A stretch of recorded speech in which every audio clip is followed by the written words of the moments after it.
Line up with your plastic tray because today we're going back into a 1970s school cafeteria where lunch wasn't just about food, it was about class. Middle-class kids might have flashed their shiny Snoopy lunchboxes packed with Hostess treats, but poor kids had the bare minimum, the cheapest staples our parents or schools could scrape together.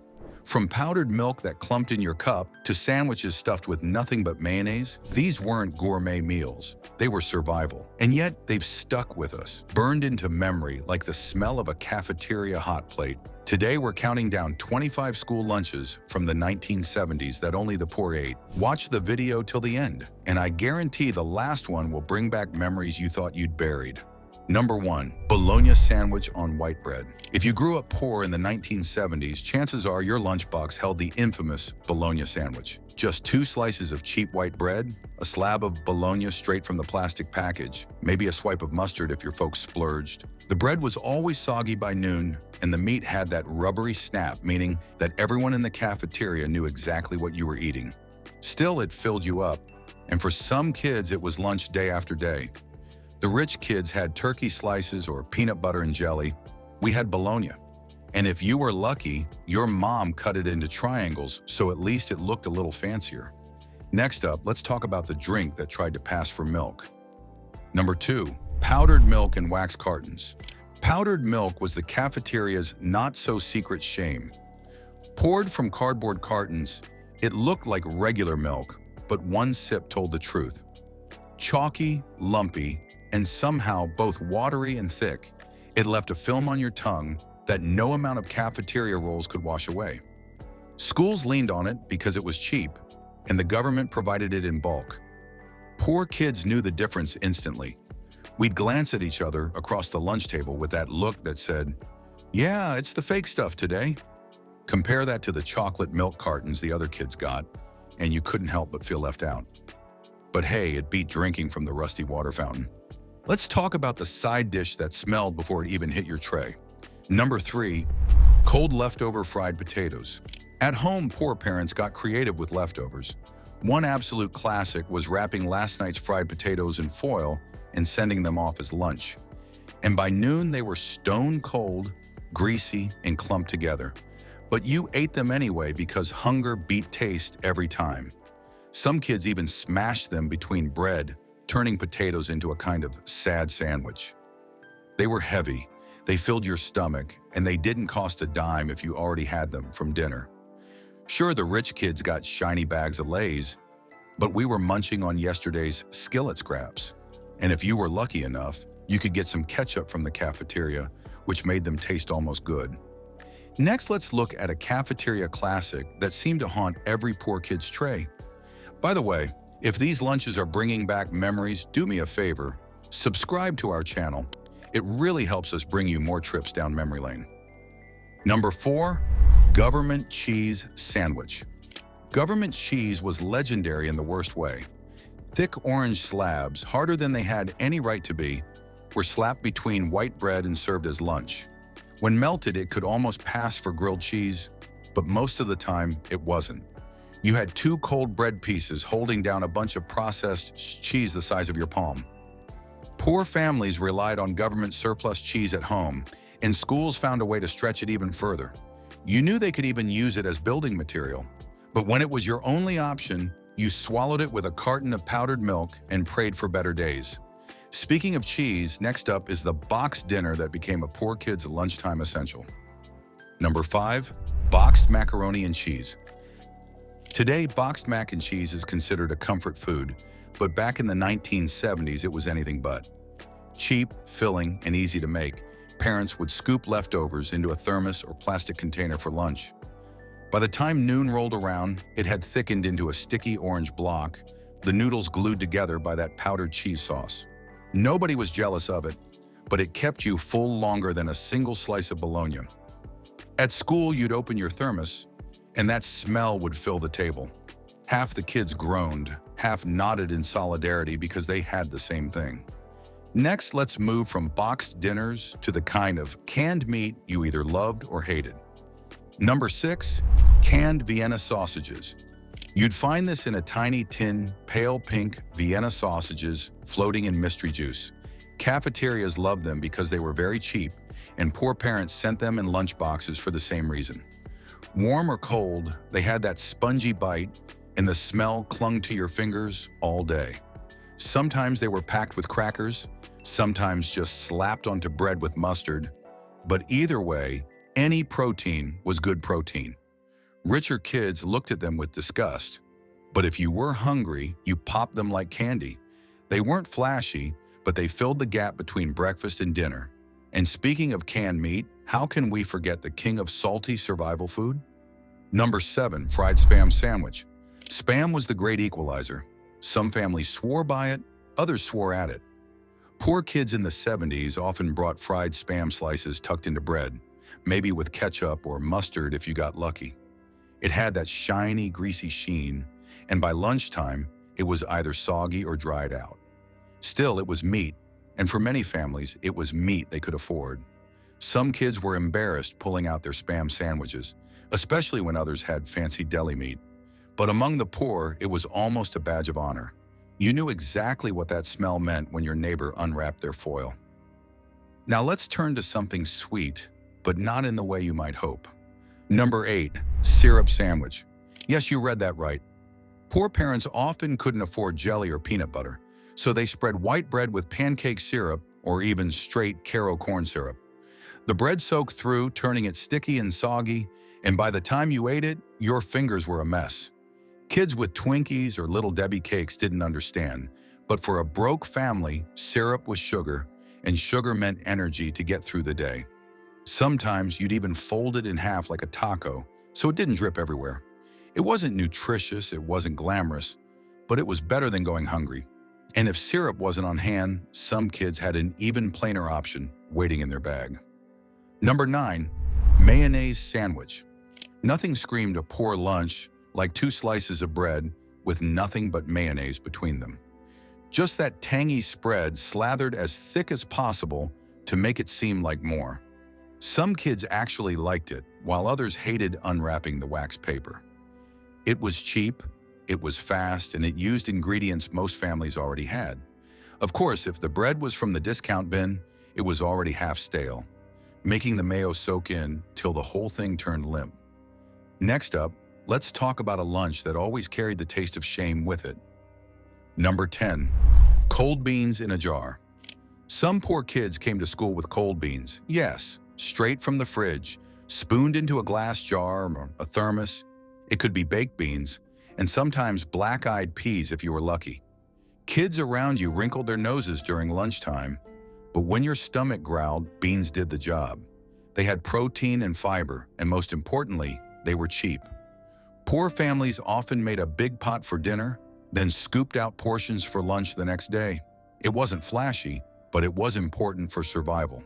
Number 11, rectangular cafeteria pizza. If you went to a poor school district in the 70s, you know this one. A sad rectangular slab of dough with barely there tomato paste and a sprinkle of mystery cheese product. The edges were either rock hard or soggy, depending on which tray you got. Some kids swore the pepperoni bits weren't even real meat, just red circles glued on. Still, when the smell traveled through the cafeteria, you couldn't help but get excited. It was pizza, sort of, and that meant a break from beans and sandwiches. Everyone remembers the look of that perfectly square portion, served with an ice cream scoop mound of canned corn. Pizza satisfied our cravings for comfort, but the next school lunch offered something a little heartier, a rich brown gravy over a patty that made you pause and grab a fork. Number 12, Salisbury steak with brown gravy. On paper, Salisbury steak sounded fancy, a steak in your school lunch. But poor schools in the 70s served a pressed patty of mystery meat drowned in some strange brown gravy. The texture was chewy, the flavor bland, and if you cut it open, you sometimes found hard bits inside. Still, it was hearty, and cafeteria workers loved it because it was cheap and filled stomachs fast. It usually came with mashed potatoes from a dehydrated powder mix, also smothered in gravy to hide the lumps. Kids joked it looked more like dog food than steak, but if you were hungry, you cleaned your tray. And if you think Salisbury steak was really bad, wait till you hear about the next school lunch on our list. Number 13, hot dog on a bun. Hot dog day was supposed to be fun, but in poor schools, it often meant a pale boiled hot dog slapped into a dry, crumbly bun with nothing else. No ketchup, no mustard, no relish, just meat and bread. Sometimes the buns were so stale they cracked in half when you bit into them. The hot dogs themselves were the cheapest grade available, more filler than meat, with that rubbery snap when you bit down. Richer schools might have had toppings, but poor cafeterias were always like, "You want flavor? Bring your own still." For kids who usually got beans or bread, hot dog day was something to look forward to. But not every day was a Frankfurter day. Sometimes the next meal on the tray was a humble mix of beef, pasta, and tomato sauce. Number 14, American goulash. Every poor cafeteria had its own version of goulash, a scoop of elbow macaroni mixed with tomato sauce and ground beef. Sometimes it was more noodles than anything else. Sometimes it had a watery soup texture, but it was always served in massive steaming pans. It filled you up, but rarely tasted like much beyond tomato paste and starch. Kids joked that you never knew what was in it. One week it had beans, another week it had leftover hot dog slices. The surprise wasn't intentional. It was just whatever the cafeteria had left over. And speaking of tomato-heavy food, the next dish paired that same red tang with something crispy and warm. Number 15, grilled cheese with tomato soup. In poor districts, the grilled cheese was usually just 2 slices of government-issue white bread with a slice of processed cheese barely melted inside. It was fried on a giant griddle with way too much margarine, which left it greasy and limp by lunchtime. The tomato soup came from a powdered mix or a watered-down can, tasting more like hot water with a little mix of ketchup. Still, when you dip that soggy grilled cheese into the soup, it worked. It was cheap comfort food, served in hundreds of schools across America. The next option stripped all the warmth away, swapping melty cheese for something far earthier, poured from government-issue cans. But before we talk about that, what was the poorest lunch you remember eating in school? Drop your answer in the comments. We love reading your stories and featuring them in future videos. Number 16, government-issue pinto beans. In poor school districts, the bean pot was sacred. A giant pot of pinto beans cooked until the skin split and the steam filled the serving line. What landed on your tray was usually the cheaper, overcooked end of that pot, soft, grayish, and sliding around anything it touched. Sometimes a sliver of pork or a splash of bacon fat tried to lend dignity, but mostly it was starch and protein that filled you up and cost almost nothing. Teachers called it nutritious, but kids saw it for what it was: plain, heavy, and endless. The beans didn't feel special, but they sat heavy enough in your stomach to carry you through the afternoon. They weren't glamorous, but they were dependable. The kind of thing a cafeteria served when the budget got tight. And if beans were the cafeteria's answer to stretching a meal, wait until you see what arrived on Fridays to make that stretch feel like an event. Number 17, Fish Stick Fridays. Friday felt different because the ovens smelled of breading and something slightly fishy. The fish sticks were cheap, frozen rectangles, more batter than fish, edges limp from mass baking, and sometimes a little freezer burn that no tartar sauce could hide. Kids dipped them in ketchup when they ran out of tartar, traded a chip for one good bite, or pretended not to notice the flaking mystery inside. Still, they made Friday better in a way beans never did. The plates looked a little brighter, and conversations got louder. For many kids, a fish stick lunch was the closest thing to treating themselves that week. But behind the mild excitement was the same truth. This was about feeding mouths quickly and cheaply. And when you needed something to soak up all that grease and make it feel like a meal, cafeterias had an old faithful that always showed up in a pan. Some of us loved Fish Stick Fridays, but the same can't be said for what's next on our list. Number 18, instant mashed potatoes with gravy. Those instant mashed flakes were the cafeteria's miracle of bulk cooking. Scoop, whisk, and spread into a mountain. By noon, they had lumps, a rubbery sheen, and the weird ability to cool into odd layers. Ladle on the brown gravy and you had something remotely potato-like. Kids pushed them around, smooshing the lumps with a fork to try and make them smooth, or piled on enough gravy to make it edible. Parents liked it because it was cheap and fast to produce at scale. Kids liked it because it was hot and soft. The potatoes didn't pretend to be gourmet. They were enough to fill the stomach. And if you thought this was the end of the bland, the next lunch item doubled down on convenience in a way that made everything feel trendy. Number 19, peanut butter and apple sandwich. When jam was absent and sugar was low, inventive parents fused pantry essentials: sliced apple layered with peanut butter between 2 pieces of white bread. It was a pocket of sweet and sour that bruised fast and left the bread soggy by the second period, but it stretched peanut butter farther and added a hint of fruit that tasted good. Kids argued about whether the apple made it healthy, but everyone agreed it was economical and sometimes surprisingly good if the apple was crisp. For the next item, the cafeteria line often slid out a heavy hitter meant to pretend there was some meat on the plate. Number 20. Mystery meatloaf. Meatloaf served in school was a lesson in disguise. It was a padded slab of whatever ground protein came cheapest, bulked with breadcrumbs, oatmeal, or vegetables to stretch it farther. It was frequently covered in ketchup or brown gravy, like a costume hiding poor ingredients underneath. When you sliced it open, the weird textures and colors you found inside made you want to trade it away instead of eating it. Still, this slab was meant to last a while in the stomach and the budget. For hungry kids, it delivered more substance than most other items. After a heavy bite of meatloaf, though,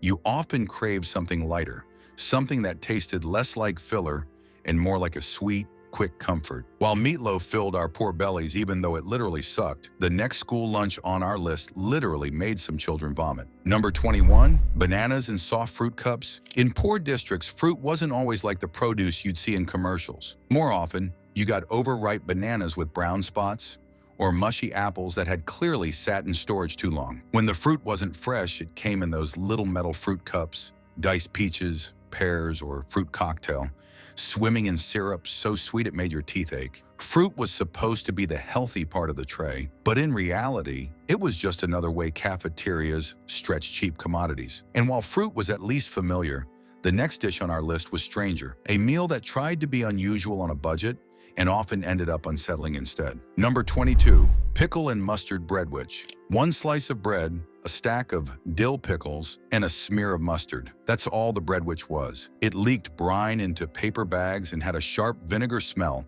that spread across the lunch table. Parents loved it because pickles were cheap and shelf-stable. Kids either enjoyed the salty crunch or just stared at it like punishment. Most tried to trade it away for chips or cookies, but it stuck around in poor lunch boxes because it filled stomachs for pennies. That sour bite made the next dish, the cafeteria's token vegetable medley, look almost appealing. Number 23, vegetable medley cup. A scoop of frozen peas, diced carrots, and limp corn steamed into a glossy grayish side. The medley showed up once a week, always sparkling with butter-flavored oil, always ignored. Kids pushed it into corners or mixed it into potatoes to disguise the boredom. It checked the cafeteria's healthy box, but tasted like an obligation.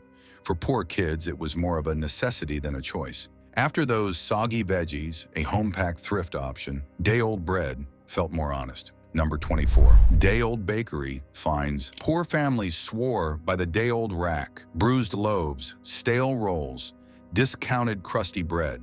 Wrapped in wax paper, they became sandwiches, toast, or just plain slices spread with margarine. By lunchtime, the texture was unpredictable, soggy or tougher than expected, but nothing was wasted. It was a humble thrift, stretching grocery dollars while filling lunchboxes. And when bread ran out, a different kind of comfort food appeared, a can of ravioli, warm, red, and unique. Number 25, canned ravioli. Soft pasta pockets and sweet tomato sauce, scooped from cans into thermoses or cafeteria trays. Compared to bean mash or pickle sandwiches, it actually felt like a treat. The filling was thin, the sauce sugary, but it carried nostalgia in every bite. For many poor families, Chef Boyardee's canned ravioli meant both convenience and comfort. It ended the week on a note that was cheap, filling, and oddly beloved, a final taste of how thrift shaped a generation's lunch memories. For poor kids, these lunches weren't about taste. They were about getting through the day. Which lunch brought back your memories, the crunchy pickles, soggy veggies, or a warm can of ravioli? Drop your favorite or the most hated school lunch in the comments, hit like, and subscribe for more bites of nostalgia.